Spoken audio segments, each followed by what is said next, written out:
L'attachement n'a rien de romantique.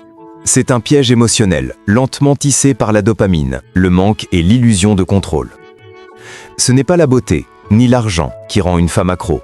C'est un cocktail précis de tension, d'incertitude et d'émotions contradictoires. Voici la vérité brute sur la dépendance affective et le pouvoir psychologique caché derrière le mot « amour ». Tu la vois, assise seule dans le noir, téléphone en main. Il n'a pas répondu depuis 3 heures. Et pourtant, elle relit encore le dernier message, encore et encore.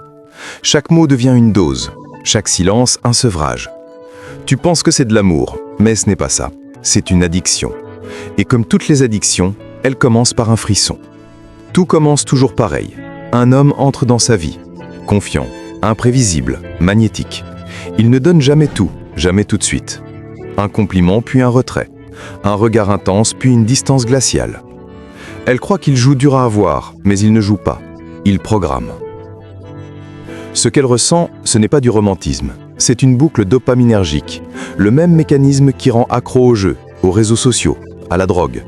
Le cerveau apprend à associer l'incertitude au plaisir. Chaque fois qu'il disparaît, son stress monte. Chaque fois qu'il revient, son cerveau libère un shoot de dopamine. Et c'est fini. Le lien est créé. Tu vois, les femmes ne deviennent pas accros à un homme parce qu'il est parfait. Elles deviennent accros à l'émotion qu'il déclenche. L'imprévisibilité, la tension, le besoin constant de validation. C'est un cycle de récompense et de punition. Un message doux, tu me manques. Le lendemain, silence radio. Son esprit tourne, son cœur s'emballe, son estime s'effrite.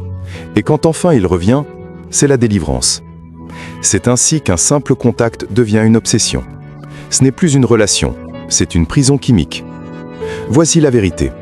Ce n'est pas l'homme qu'elle veut, c'est la sensation qu'il lui procure. Ce petit moment où elle se sent exister. Mais ce moment est volé, contrôlé, distribué au compte-gouttes. Il sait ce qu'il fait. Et même s'il ne le sait pas consciemment, son comportement active les mêmes circuits que ceux utilisés par les manipulateurs émotionnels. Tu veux savoir pourquoi elle n'arrive pas à partir ? Parce qu'à chaque fois qu'elle pense s'enfuir, il lui donne juste assez d'attention pour rallumer la flamme.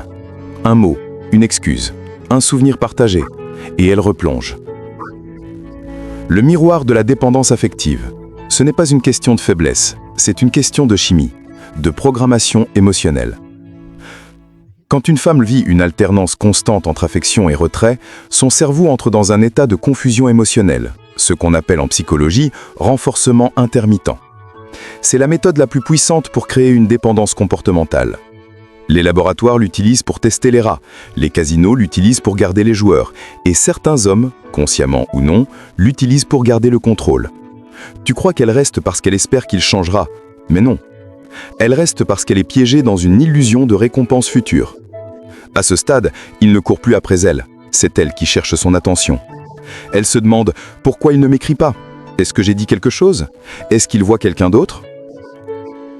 Chaque question renforce le lien, chaque doute l'attache davantage. Et quand enfin il revient, c'est la délivrance.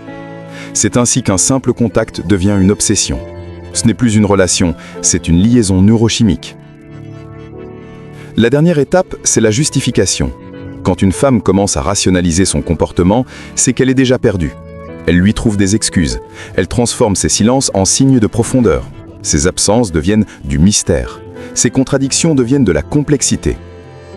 Le cerveau déteste se contredire. Alors pour éviter de reconnaître la manipulation, il transforme la douleur en amour. Et c'est fini. Elle est accro. Pas à lui, mais à ce qu'elle croit qu'il est. Voilà pourquoi certaines femmes ne quittent pas certains hommes, même quand elles savent qu'ils ne leur conviennent pas. Parce que ce n'est pas la raison qui les lie, c'est la chimie. Le mélange dangereux de tension, de manque et de récompense.